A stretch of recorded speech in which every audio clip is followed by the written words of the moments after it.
ഞങ്ങൾ അതിലൊക്കെ വലിച്ചു വാരി കളഞ്ഞു. വേണ്ട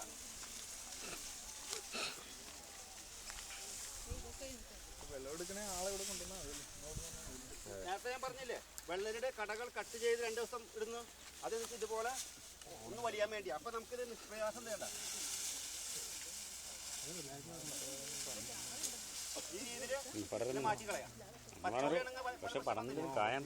അപ്പൊ ഇതിപ്പോ പയറായി. പയറിന്റെ വിളവെടുപ്പ് അവസാനിക്കുമ്പോഴേക്കും നമുക്ക് 1-2 മഴ കിട്ടും. മഴ കിട്ടി കഴിയുകയാണെങ്കിൽ പെട്ടെന്ന് മഴ കിട്ടുമ്പോൾ ഞങ്ങൾ മനസ്സിൽ തീരുമാനിക്കും ഉടനടി വെട്ടവസ്ഥാണ്.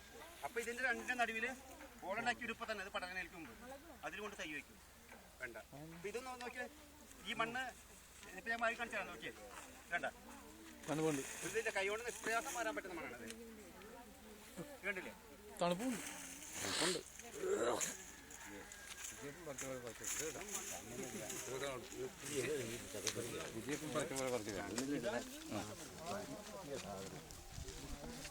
വിജയപ്പം പറിച്ച് ഇതെന്ന് പറയാം.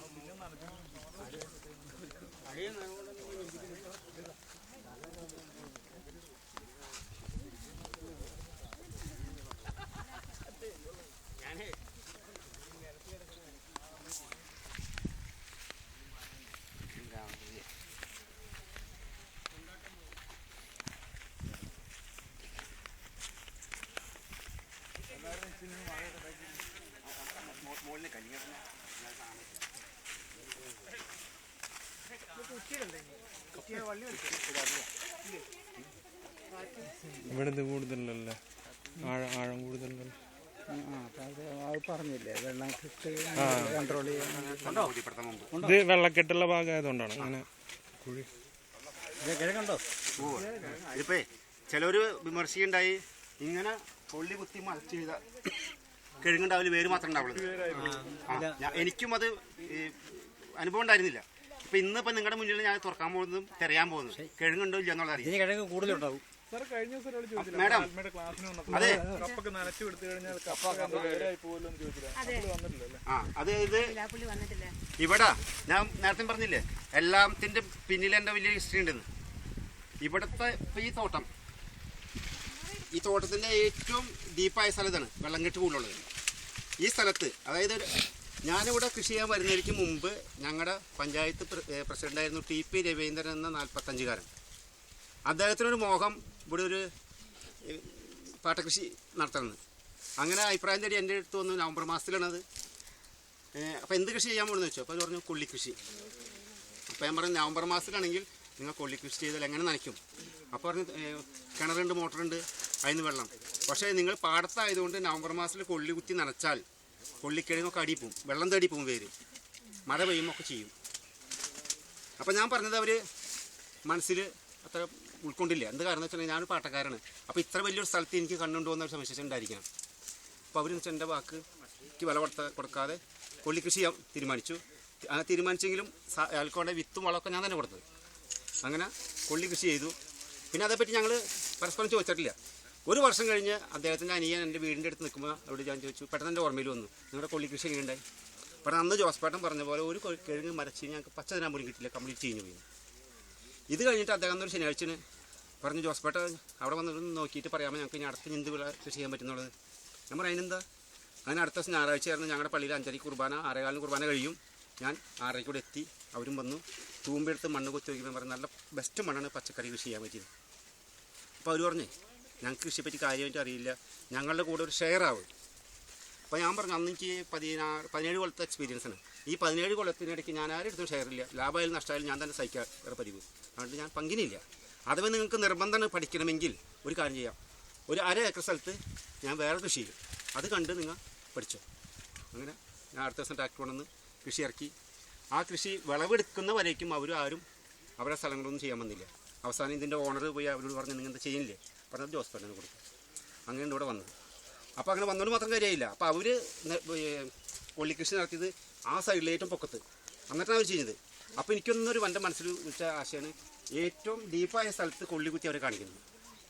അങ്ങനെ ഇതിൽ JCB കൊണ്ടുവന്ന് ഇപ്പോൾ ഈ കാണുന്ന രീതിയിൽ തോടുകൾ വേനൽക്കാലത്ത് ഉണ്ടാക്കി, വാരങ്ങളുണ്ടാക്കി. ഈ ലെവലിൽ നിന്ന് പൊക്കിയതാണ്. അത് പൊക്കിയതാണ്. അതിനുശേഷം എന്ന് വെച്ചിട്ടുണ്ടെങ്കിൽ മഴ പെയ്ത് വെള്ളമായി, ഈ തോടുകളിൽ വെള്ളം നിറഞ്ഞു. വെള്ളം നിറഞ്ഞതിന് ശേഷം ഞാൻ കൊള്ളി കുത്തി. അപ്പം ഞാൻ നേരത്തെ പറഞ്ഞില്ലേ ഈ സസ്യങ്ങൾക്ക് ഉണ്ട് സംസാര ശക്തി ചലനശക്തി ഇല്ല, ബാക്കിയുള്ള അറിവ് നമ്മളെക്കാൾ കൂടുതൽ അവർക്കാണ്. അപ്പോൾ അവർക്കറിയാം അതിൻ്റെ വേരുകൾ താഴോട്ട് പോയി കഴിഞ്ഞ് ചെയ്യുന്നു, വെള്ളം നിൽക്കുന്നുണ്ട്.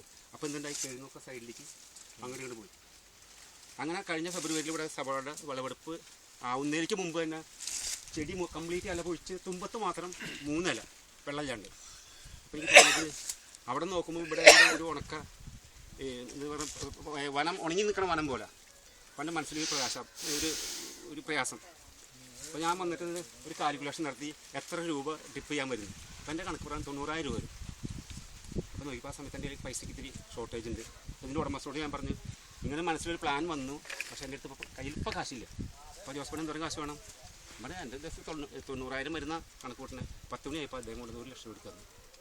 അടുത്ത ദിവസം തന്നെ ഡിപ്പ് ചെയ്ത് ഒരു 15 ദിവസം നനച്ച് വളം കൊടുത്ത് കഴിഞ്ഞപ്പോൾ എനിക്ക് തുമ്പത്ത് 2 ഇല മാത്രമേ ഉണ്ടായിരുന്നുള്ളൂ. ഇതിൻ്റെ ഈ എല്ലാ കൊഴിഞ്ഞു പോയി മുട്ടുണ്ടല്ലോ ഇതേപോലെ ഈ മുട്ടുകളിലൊക്കെ അവിടെ എല്ലാം ഇങ്ങനെ ചെറിയ ഈ ശിഖരങ്ങൾ വരാൻ തുടങ്ങി. ജൂലൈ ഓഗസ്റ്റ് മാസത്തിൽ പറിക്കുമ്പോൾ അപ്പോൾ ഞങ്ങൾ ഡിപ്പ് ചെയ്തപ്പോൾ ഞാൻ എൻ്റെ മനസ്സിൽ കുഞ്ഞത് ഒരു കടയ്ക്ക് 1 കിലോ വെച്ച് കൂടിയാൽ മതി. 11,000 കടയുണ്ടായി. 11,000 കടയുണ്ടെങ്കിൽ 11,000 കിലോ കൂടിയില്ലേ. അന്നത്തെ വില 8 രൂപയാണ്. അപ്പോൾ 88,000 രൂപ ഡിപ്പിന് വന്ന ചിലവ് 90,000. പക്ഷേ 90,000 അല്ല, 1,10,000 രൂപ ഡിപ്പിന് വന്നിരുന്നു. ഇത് കഴിഞ്ഞ് പറിച്ചപ്പോഴേക്കും വില കൂടി. 8 എന്നുള്ളത് 16 തന്നെയല്ല 28 ടൺ കഴിഞ്ഞ് കിട്ടി. അപ്പോൾ പോക്കറ്റ് നിറച്ച് കാശ്. അതെന്തുകൊണ്ട് ഞാൻ ഡിപ്പ് ചെയ്തുകൊണ്ട്. അപ്പോൾ ഈ പറഞ്ഞതായി TP രവീന്ദ്രൻ എന്ന് പറഞ്ഞാൽ അവരെ ഞാൻ വിളിച്ച് കാണിച്ചു. നോക്കി ഇത് വർഷത്തിൽ കുത്തിയ കൊള്ളി ഏതെങ്കിലും കൊള്ളിയാണ്ട് ചെയ്യുന്നുണ്ടോ ഇല്ല. അപ്പോൾ എന്നിട്ട് അവർ പറഞ്ഞു സസ്യങ്ങൾക്കും ജീവനുണ്ട് അവർക്ക്. അത് നമ്മൾ ആ രീതിയിൽ അവരെ വിട്ടു കൊടുത്തിട്ടുണ്ടെങ്കിൽ അവർ നമ്മൾ രക്ഷപ്പെടുത്തും. ഈ വാഴയുടെ ഇടയിൽ ഈ കപ്പ കൊള്ളിങ്ങനെ നട്ടാൽ ഈ മൂഞ്ഞ ബാധിക്കും. ചേട്ടൻ മുമ്പാൽ ഈ മൂഞ്ഞാന്ന് ഉദ്ദേശം എന്താണ്?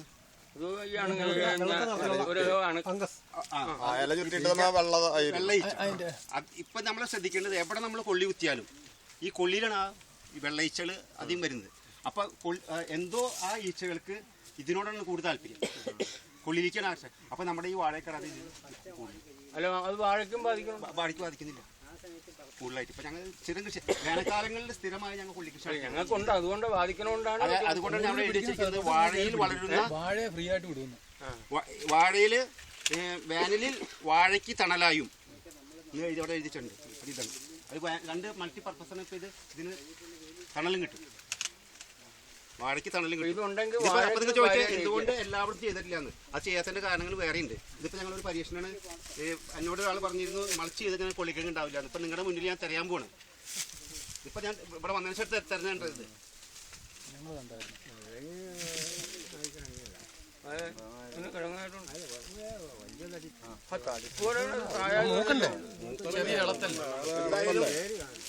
ഈ സൈഡില് 2 കഴുകണ കാര്യം ഉറപ്പായി. അപ്പൊ എന്തായാലും ആ സൈഡിൽ 2 ഉണ്ടാവും, ഈ സൈഡിൽ 2 ഉണ്ടാവും. ഇങ്ങനെ 6 കഴുകുണ്ടായാൽ മതി. എത്ര കിലോ കിട്ടും? അതായത് ഇപ്പൊ നമ്മൾക്ക് കൊള്ളിയുടെ കടയുടെ വലുപ്പം നമ്മൾ പറയുകയാണെങ്കിൽ കൊള്ളി അകത്തി കുത്തിണ്ടെങ്കിൽ ഒരു കടയുമ്പോൾ കൂടുതലുണ്ടാവും തൂക്കം.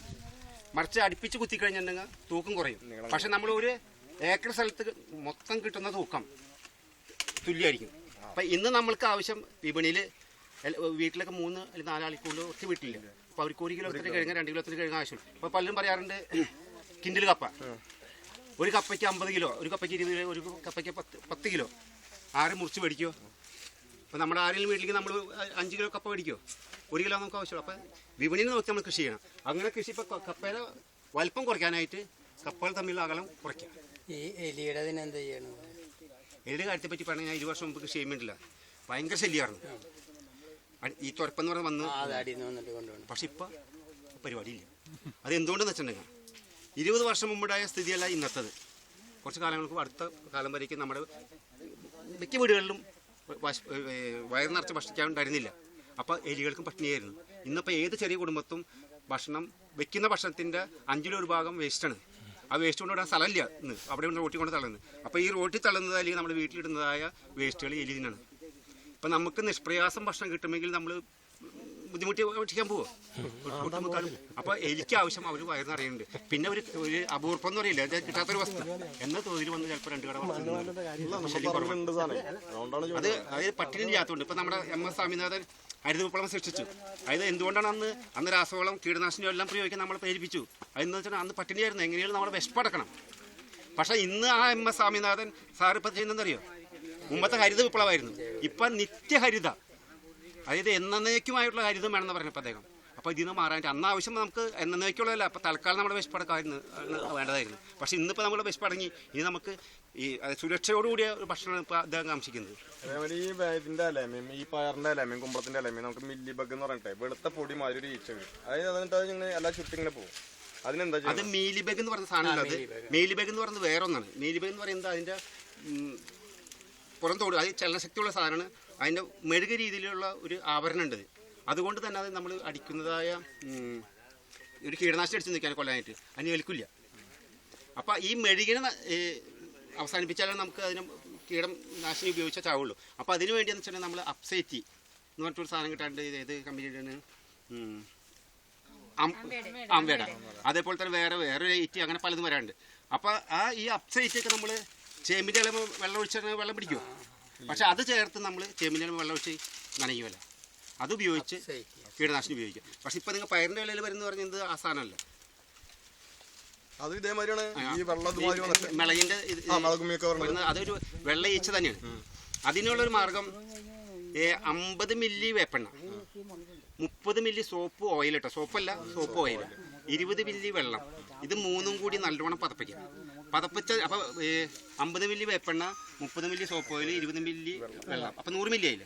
ഈ 100 മില്ലിനെ 8 മുതൽ 10 ലിറ്റർ വരെ വെള്ളത്തിൽ കലക്കിയിട്ട് സ്പ്രേ ചെയ്യാം. അത് ഈ കൊള്ളിയിൽ നേരത്തെ പറഞ്ഞതായ ആ ഈച്ചകൾക്കും പറ്റും. ഈ ഇലക്കൊക്കെ വെള്ളപ്പാട് തന്നെ അല്ലേ? ഇലക്ക് വെള്ളപ്പാട് വരുന്ന ഇല അടിയിൽ വരുന്നതായ വെള്ളം, അടിയിലൊരു വെള്ളപ്പ്, ഒരു പ്രാണി പോലെ. ഞങ്ങൾ മൂഞ്ഞെന്ന് ഉദ്ദേശിക്കുന്നത് ഈ മൂഞ്ഞാന്ന് പറയുന്നതല്ല, മൂഞ്ഞാന്ന് പറയുന്നത് നല്ല രീതിയിൽ ഉണ്ടായി വരുമ്പോഴാണ് ഈ പ്രാണി വരുന്നത്.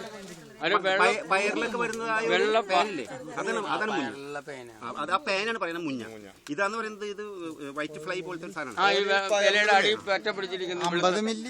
50 മില്ലി വേപ്പെണ്ണ, 30 മില്ലി സോപ്പ് ഓയിൽ, 20 മില്ലി വെള്ളം, അത് മൂന്നും കൂടി നന്നായിട്ട് പതപ്പിക്കാനായിട്ട് എന്ന് വെച്ചാൽ പതപ്പിക്കുന്നതെന്ന് വെച്ചിട്ടുണ്ടെങ്കിൽ ആ വേപ്പെണ്ണ വെള്ളം മിക്സ്, അല്ലെങ്കിൽ വേപ്പെണ്ണ ഉണ്ടായിട്ട് കിടന്ന്.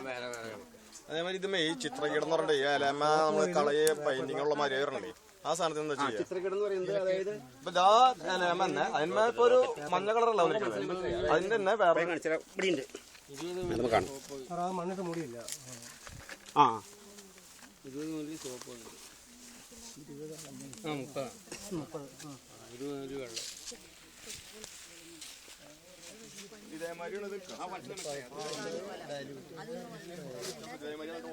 അങ്ങോട്ട് പോയിട്ടേ അവിടെ ഉണ്ട്, അത് ഞാൻ കാണിച്ചു എന്നിട്ട് പറയാൻ. ഇനി അങ്ങോട്ട് നമുക്ക്